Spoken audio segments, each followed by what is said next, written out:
Mobile ನೋಡ್ದವ್ರು. ಯಾಕ್ರಿ ಕರೆ ಹೇಳ್ತಾರ್ರಿ?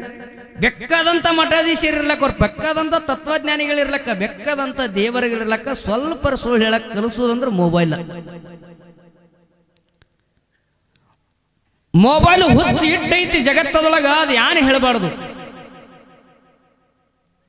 ಮೊನ್ನೆ ಒಂದು ಊರಾಗಾದ ಘಟನೆ ನಿಮ್ಗೆ ಹೇಳ್ತಾ. ಹೆಣ್ಣು ನೋಡ್ಲಕ್ ಹೋಗ್ಯಾರ.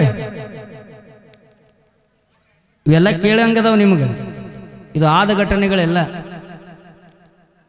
4-5 ಮಂದಿ ಹಿರಿಯರು ಕರ್ಕೊಂಡು, ಆ ಆಗು ಹುಡುಗನ ಕರ್ಕೊಂಡು ಹಿರಿಯರೆಲ್ಲ ಕೂಡಿ ಕನ್ಯಾ ನೋಡ್ಲಕ್ ಹೋಗ್ಯಾರ.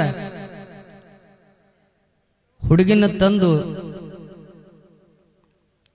ಎಲ್ಲಾ ತರದಿಂದ ಆಕಿಗೆ ಶೃಂಗಾರ ಮಾಡಿ ಹಿರಿಯರ ಮುಂದೆ ಕುರ್ಚಿ ಹಾಕಿ ಕುಂಡ್ರಿಸ್ಯಾರ. ಹಿರಿಯರ ಮುಂದೆ ಕುಂಡ್ರಿಸಿದಾಗ 4 ಮಂದಿ ಹಿರಿಯರಲ್ಲಿ ಒಬ್ಬ ಹಿರಿಯರೆಲ್ಲರೂ ಕೂಡಿಕೊಂಡ ಆ ಹೆಣ್ಣಿನ ಕಡೆ ಇದ್ದವರೆಲ್ಲ ಹೇಳ್ತಾರ, ನಿಮ್ಮಲ್ಲಿ ಯಾರು ಹಿರಿಯರದ್ರಿ ಅಂತ ಮಾತಾಡ್ಸ್ರ ನಮ್ಮ ಹುಡುಗಿಗೆ. ಹೀಗೆ ನಡೀತಾವಲ್ರಿ, ಹೆಣ್ಣು ನೋಡ್ಲಕ್ ಹೋದ್ರೆ ಹಿರಿಯರು ಯಾರಾದ್ರಿ ಒಬ್ರು ಮಾತಾಡ್ಸ್ರಿ. ಹಿರಿಯ ಒಬ್ಬ ಮುಂದೆ ಬಂದ ಮೊದಲು ಕೇಳುದೇನ್ರಿ,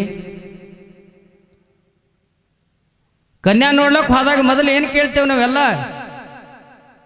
ದೇವರ ಹೆಸರು. ಬಂದು ಕುಂತ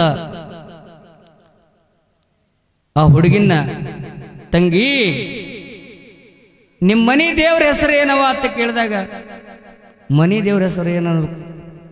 ಮನಿ ದೇವ್ರ ಯಾವುದು? ಮನಿ ದೇವ್ರ ಹೆಸರು ಏನವ ಅಂತ ಕೇಳಿದ್ರೆ ಮೊಬೈಲ್ ರೀ ಅಂದತ್ತ. ಮೊಬೈಲ್ ಎಷ್ಟು ಹುಚ್ಚದು. ತಂಗಿ ನಿಮ್ಮ ಮನಿ ದೇವ್ರ ಹೆಸರು ಏನಂದಾಗ ಮೊಬೈಲ್. ಹಾ ಅಂದತ್ತೀವ. ಹಿರಿಯರೆಲ್ಲ ಗಾಬರಿ ಆದ್ರು.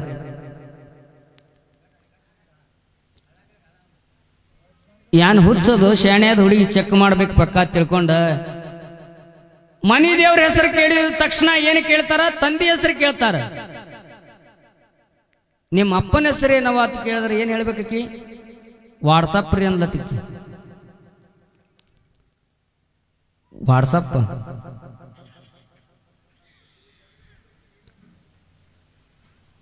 ಇಟ್ಟು ಜಗತ್ತಲ್ಲಿ ಹುಚ್ಚದ ಮೊಬೈಲ್. ಇನ್ನೂ ಬಿಡ್ಲಿಲ್ಲ, ಇನ್ನ ಏನಾರ ಕೇಳ್ಬೇಕಂದವ.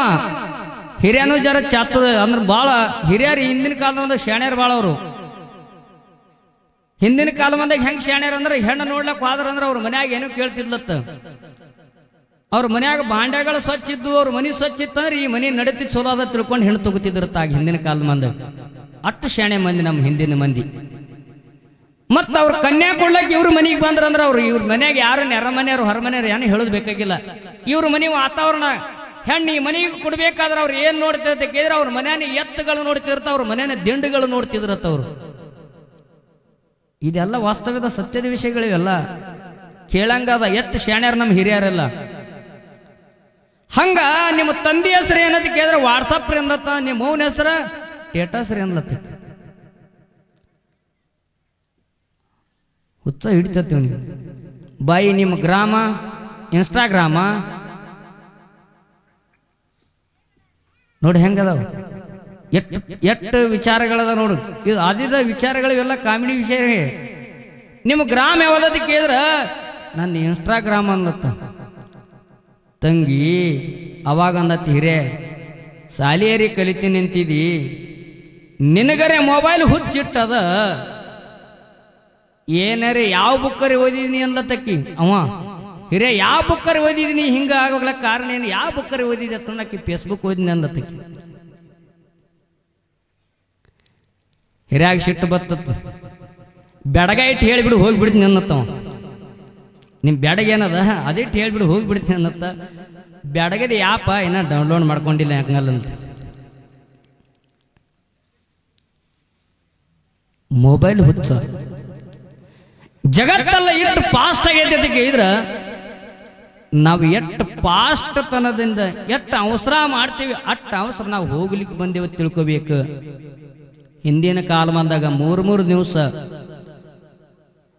ಯಾಕ ಅಷ್ಟೊಂದು ಲೇಟ್ ಆಗಿ ಅಷ್ಟೊಂದು ವಿಜೃಂಭಣೆಯಿಂದ ಅಷ್ಟೊಂದು ನಿಯಮಾನುಸಾರವಾಗಿ ಯಾಕೆ ಮಾಡ್ತಿದ್ದೆ ಕೇಳಿದ್ರೆ ಅವರಲ್ಲಿ ಶಾಂತತೆ ಇತ್ತು.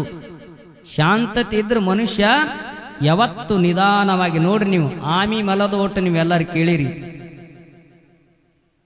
ಅವಸರಕ್ಕೆ ನಿಧಾನವೇ ಮದ್ದು. ಯಾಕೆ ಪದೇ ಪದೇ ಗಾಡಿಗಳ ಹಿಂದೆ ಬರಿತೈತೆ ಕೇಳಿದ್ರೆ ಅವಸರವೇ ಅಪಘಾತಕ್ಕೆ ಕಾರಣ.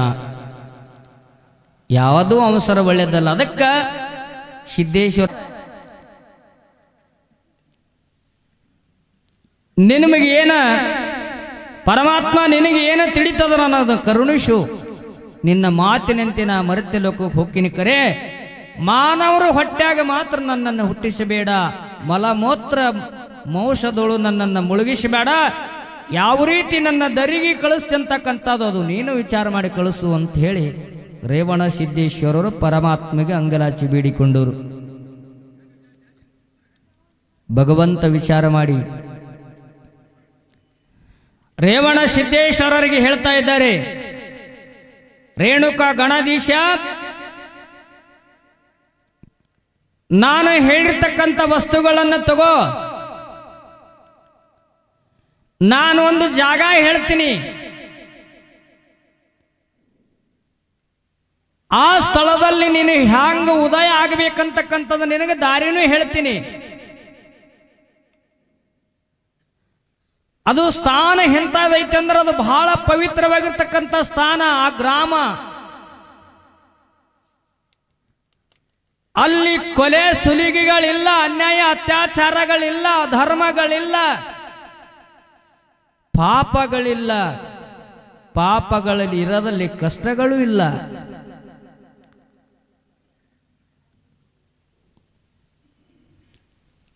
ಎಡಬಿಡದೆ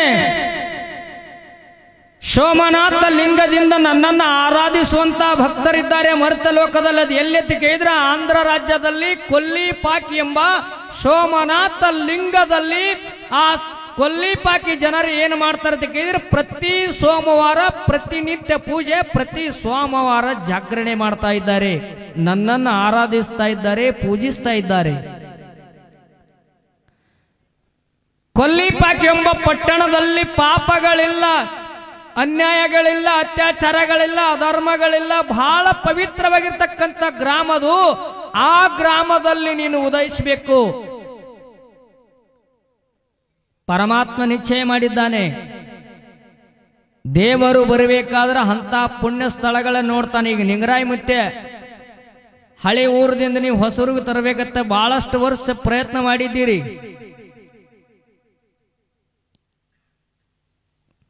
ಯಾಕೆ ಬರಲ್ಲ ಭಗವಂತ ಅಂತ ಕೇಳಿದ್ರೆ ನಮ್ಮಲ್ಲಿ ನಡೆ ನುಡಿಗಳು ಇರ್ಲಾರ ಸಂಬಂಧ ಕೆಲವೊಂದು ದಿವಸ ನಮ್ಮಲ್ಲಿ ಭಕ್ತಿ ಹಣ್ಣಾಗಲಿ ಅಂತಕ್ಕಂಥ ವಿಚಾರದಿಂದ ಪರಮಾತ್ಮ ನಿಂಗರಾಯ ದೇವರ ತಡೆ ಹಿಡಿದಿರ್ತಾನೆ ಅಷ್ಟೇ. ಇದನ್ನು ಬಿಟ್ಟರೆ ಮತ್ತೊಂದೇನು ಇಲ್ಲ. ಗಿಡದೊಳಗೆ ಕಾಯಿ ಹಣ್ಣಾಯ್ತಂದ್ರೆ ಗಿಳಿಗೆ ಪತ್ರ ಹಾಕೋ ಅವಶ್ಯಕತೆ ಇಲ್ಲ. ಗಿಡದಾಗ ಹಣ್ಣು ಕಾಯಿ ಆಯ್ತಂದ್ರೆ ಮಾವಿನ ಮರ ಆಗಲಿ ಮತ್ತದ್ರ ಹಣ್ಣಿನ ಮರಗಳಾಗಲಿ ಅದು ಗಿಡದಾಗ ಕಾಯಿ ಹಣ್ಣು ಆಯ್ತಂದ್ರೆ ಗಿಳಿಗೆ ಪತ್ರ ಹಾಕೋದು ಅವಶ್ಯಕತೆ ಇಲ್ಲ. ಗಿಳಿ ತನ್ನಿಂದ ತಾನ ಬಂದ ಹಣ್ಣಿಗೆ ಕುಕ್ಕುತ್ತಾ ಇದೆ.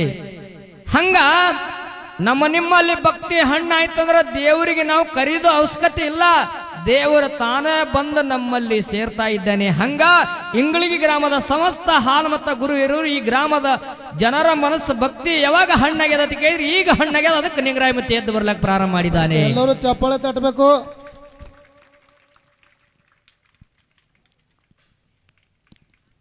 ಈಗ ಬರ್ಬೇಕಂತಾನೆ. ಯಾಕಂದ್ರೆ ಭಕ್ತಿ ನಮ್ಮಲ್ಲಿ ಹಣ್ಣಾಗುತ್ತಾನ, ದೇವರು ಬರಂಗಿಲ್ಲ. ಗಿಡದಾಗ ಕಾಯಿ ಹಣ್ಣಾಗುತ್ತಾನೆ, ಗಿಳಿ ಬರಂಗಿಲ್ಲ. ಹಂಗ ಕೊಲ್ಲಿಪಾಕಿ ಪಟ್ಟಣದೊಳಗ ಸೋಮನಾಥ ಲಿಂಗದಲ್ಲಿ ಆ ಕೊಲ್ಲಿಪಾಕಿಯ ಪಟ್ಟಣದ ಜನರು ಏನ್ ಮಾಡ್ತಿದ್ರು ಕೇಳಿದ್ರೆ ಪ್ರತಿನಿತ್ಯ ಸೋಮನಾಥ ಲಿಂಗ ದೇವರ ಲಿಂಗದ ಮುಂದೆ ನಿಂತ ಪ್ರತಿನಿತ್ಯ ಭಜನೆ, ಕೀರ್ತನೆ, ಡೊಳ್ಳು ಡಮರಗಳು, ಕೇಳೆಗಳೆಲ್ಲ ಊದುತ್ತಿದ್ರು. ಭಕ್ತಿಯಿಂದ ಭಗವಂತನ ನಾಮ ಕೊಂಡಾಡ್ತಿದ್ರು. ಇದು ಯಾವಾಗ ಪ್ರತಿನಿತ್ಯ ಬ್ರಾಹ್ಮಿ ಮುಹೂರ್ತದಾಗೆದ್ದು ಪ್ರತಿನಿತ್ಯ ಇಟ್ಟು ಸೇವೆ ನಡೀತಿತ್ತ. ಸ್ವಾಮಾರಕ್ಕೊಮ್ಮೆ ಅತಿ ವಿಜೃಂಭಣೆಯಿಂದ ಮಾಡ್ತಿದ್ರತ್ತ. ಇದು ಭಗವಂತ ವಿಚಾರ ಮಾಡಿ ರೇವಣ ಗಣಾಧೀಶರನ್ನ ಆ ಕೊಲ್ಲಿಪಾಕ್ ಎಂಬ ಸೋಮನಾಥ ಲಿಂಗದಲ್ಲಿ ಉದ್ಭವಿಸಬೇಕು ಇವನಿಗೆ. ಆತಗ ಆ ಲಿಂಗದಲ್ಲಿ ಇವನು ಹುಟ್ಟಿಸ್ಬೇಕಂತ ತಿಳ್ಕೊಂಡ ಪರಮಾತ್ಮನ ಸಂಕಲ್ಪ ಆಯ್ತಂತ. ಅವಾಗ ಭಗವಂತ ವಿಚಾರ, ರೇವಣ ಗಣಾಧೀಶ ತಗೋ, ಈ ಜೋಳಿಗೆ ತಗೋ, ಕಮಂಡಲಗಳೆಲ್ಲ ತಗೋ, ಕಿವಿಯಲ್ಲಿ ಕರ್ಣಕುಂಡಗಳನ್ನೆಲ್ಲ ತಗೊಂಡಿಟ್ಕೋ, ಜೋಳಿಗೆ ತಗೋ, ಕಮಂಡಲ ತಗೋ, ಅರಗಲ ಗಂಟಿ ಕಿರಿಗಲ ಜಂಗಿ, ರುದ್ರಾಕ್ಷಿ ರುಂಡಮಾಲಿ, ಕೈಯೊಳು ತ್ರಿಶೂಲ ಎಲ್ಲಾ ಭಗವಂತ ಎತ್ತಿ ಅವನ ಕೈಯಾಗ ಕೊಟ್ಟ.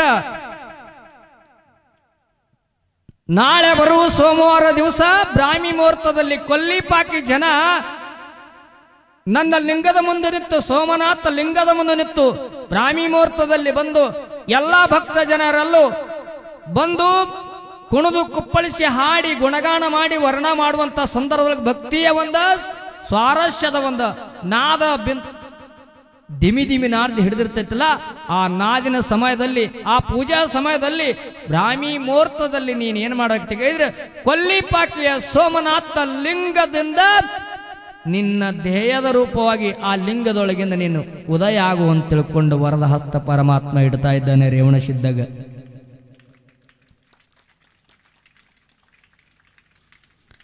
ಆಗ ರೇವಣ ಸಿದ್ದೇಶ್ವರರ ಪರಮಾತ್ಮನ ಮಾತು ಕೇಳಿ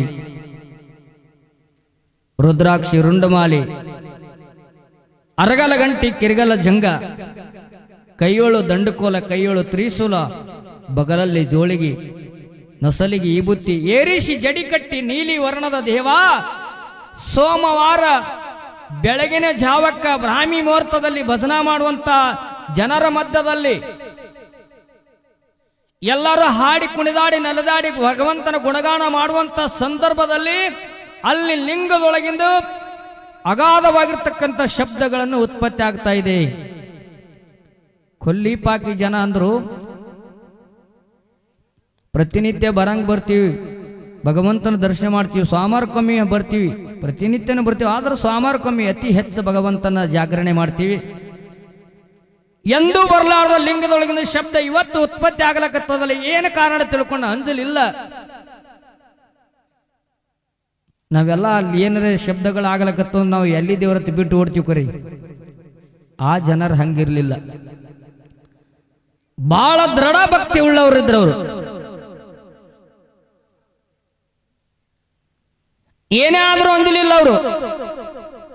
ಲಿಂಗದೊಳಗಿನ ಶಬ್ದ ಉತ್ಪತ್ತಿ ಆದರೂ ಅಂಜಲಿಲ್ಲ. ಅವರು ಗುಣಗಾನ ಮಾಡಿ ಪರಮಾತ್ಮನ ನಾಮಸ್ಮರಣೆ ಹೊಂದಿಗೆ ಕುಣಿದಾಡಿ ಕುಣಿದಾಡಿ ಎಲ್ಲರೂ ಗುಣಗಾನ ಮಾಡುತ್ತಾ ಹಾಡುತ್ತಾ ಹಾಡುತ್ತಾ ನಲಿಯುತ್ತಾ ಡೊಳ್ಳು, ಕಾಳ, ಡಮರು, ನೆಪೇರಿ, ಹೆಗ್ಗಳಿ ಎಲ್ಲಾ ವಾದ್ಯಗಳ ನುಡಿಸ್ತಿದ್ರು. ಎಲ್ಲಾರು ಹಾಡ್ತಿದ್ರು, ಕುಣಿತಿದ್ರು, ಕುಪ್ಪಳಿಸ್ತಿದ್ರು. ಹಿಂಗ ಗುಣಗಾನ ನಡೆದಿತ್ತು, ಹಿಂಗ ಭಜನೆ ನಡೆದಿತ್ತು ಕೊಲ್ಲಿಪಾಕಿ ಸೋಮನಾಥ ಲಿಂಗದ ಮುಂದ. ಆ ಭಜನಾ ನಡೆದಂತ ಸಂದರ್ಭದಲ್ಲಿ ಲಿಂಗದೊಳಗಿನ ಶಬ್ದ ಆಗಿ ಒಂದ ಲಿಂಗ ಎರಡು ಇಬ್ಬಾಗಿ ಆಗಿ ಅದರೊಳಗಿಂದ ಸೂರ್ಯ ಪ್ರಕಾಶ ಹೊರಗೆ ಬಿತ್ತು. ಆ ಪ್ರಕಾಶದ ಸಂಗಟ ರೇವಣ ಸಿದ್ದೇಶ್ವರ ಲಿಂಗದೊಳಗಿಂದ ಮ್ಯಾಗೆ ಎದ್ದು ಬಂದು ಬಿಟ್ರು. ಒಮ್ಮೆ